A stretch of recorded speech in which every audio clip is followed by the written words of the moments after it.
બનાસકાંઠાથી સમાચાર સામે આવી રહ્યા છે, જ્યાં ધાનેરા ખાતે મેઘરાજાની ધમાકેદાર એન્ટ્રી સામે આવી છે। ભારે વરસાદથી અનેક વિસ્તારો પાણી થયા છે, ત્યારે ગ્રામીણ વિસ્તારના ખેતરોને રસ્તા પર પાણી ફરી વળ્યા છે। ગામડાના અનેક ખેતરો બેટમાં ફેરવાયા છે, જ્યારે ખેડ ખાતર અને બિયારણનો ખર્ચો માથે પડ્યાનો તર્ક સર્જાયો છે।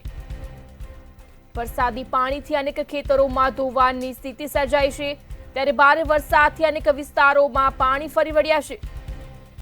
ગ્રામીણ વિસ્તારના ખેતરોને રસ્તા પાણી થયા છે, ગામડાના અનેક ખેતરો પણ બેટમાં ફેરવાયા।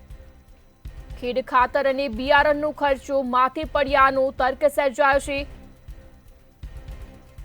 સમાચાર બનાસકાંઠાથી, જ્યાં ધાનેરામાં મેઘરાજાની ધમાકેદાર એન્ટ્રી સામે આવી। ભારે વરસાદથી અનેક વિસ્તારોમાં પાણી ફરી વળ્યા। ગ્રામીણ વિસ્તારના ખેતરો અને રસ્તા પર પાણી ફરી વળ્યા હતા, ત્યારે ગામડાના અનેક ખેતરો બેટમાં ફેરવાયા છે। ખેડ ખાતર અને બિયારણનો ખર્ચો માથે પડ્યાનો તર્ક સર્જાયો છે। વરસાદી પાણીથી અનેક ખેતરોમાં પણ ધોવાણની સ્થિતિ સર્જાઈ છે, ત્યારે ભારે વરસાદથી અનેક વિસ્તારો પાણી થયા। ગ્રામીણ વિસ્તારના ખેતરો અને રસ્તા પાણી થયા છે। બનાસકાંઠા જિલ્લામાં ગઈકાલથી જ ક્યાંક ને ક્યાંક મેઘમહેર વરસ્યો છે। ધાનેરા તાલુકાની જો વાત કરવામાં આવે તો માત્ર 2 ઇંચ વરસાદ છે, પણ ઉપરવાસમાં જે વરસાદ થયો જેને કારણે અનેક નદી નાળા છલકાય છે। સીધા દ્રશ્યો બતાવીશ। આ જે ગ્રામીણ વિસ્તાર છે, ગ્રામીણ વિસ્તારના દ્રશ્યો છે। એક ખેતરમાંથી જે બીજા ખેતરમાં પાણી આવી રહ્યું છે, જેને કારણે જે ખેતરની અંદર જે પાક ઉભો છે, પાકનું અહીંયા ધોવાણ થઈ રહ્યું છે। અહીંયા જે ખેતરના પાણી પણ એટલા ઘોડાપૂરના સ્વરૂપે દેખવા મળી રહ્યા છે, જેને કારણે ખેડૂતોને મોટું નુકસાન થઈ રહ્યું છે। સાથોસાથ જો વાત કરવામાં આવે તો જગતનો તાત એટલે કે એક બૂંદ માટે પાણીના વલખા મારી રહ્યો છે, ત્યારે કુદરતે ક્યાંક ને ક્યાંક મહેરબાની કરી છે।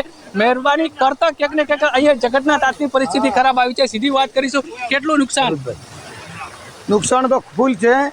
2 વખત વરસાદ થયો, ખેડૂતોને કોઈ મગફળી બાજરી ઉનાળુ સફાયો સાફ થઈ ગઈ, અને મગફળીનું લાખો રૂપિયાનું બિયારણ ખેડૂતે મોડ કરીને લાવ્યું, એમાં બધું ધોવાણ થઈ ગયું। અહીંયા શેરા રવિયા પુષ્કળ પાણી, અને આ જગ્યાએ તો સાહેબ 20-40 ખેતરો એવા છે, સાફ કોઈ બાજરી મગફળી પશુપાલનને આ દૂધ ભરાવાનો વખો, અને બહુ અઘરી વસ્તુ છે, અને સરકારને તાત્કાલિક ધોરણે કોઈ પણ નિર્ણય લેવો જરૂરી છે, અને સહાય થાય એટલું ખેડૂતને કરે તો સારું રહે। ચોક્કસથી તો અહીંયા જે આ ખેડૂતો છે, ખેડૂતોએ માંડ કરીને ઉછીના પાછીના લાવીને બિયારણ થકી આ જે વાવેતર કર્યું હતું, એ વાવેતર આજે ખરેખર તમામ રીતે અહીંયા નુકસાનમાં થયું છે, કારણ કે અહીંયા જે ખેતરો છે, ખેતરોનું મોટા પ્રમાણે ધોવાણ થયું છે। ત્યારે હવે જોવાનું એ રહ્યું કે ગુજરાત સરકાર આ ખેડૂતોની વહારે ક્યારે આવે છે। પ્રકાશ ત્રિવેદી, મંતવ્ય ન્યૂઝ, બનાસકાંઠા।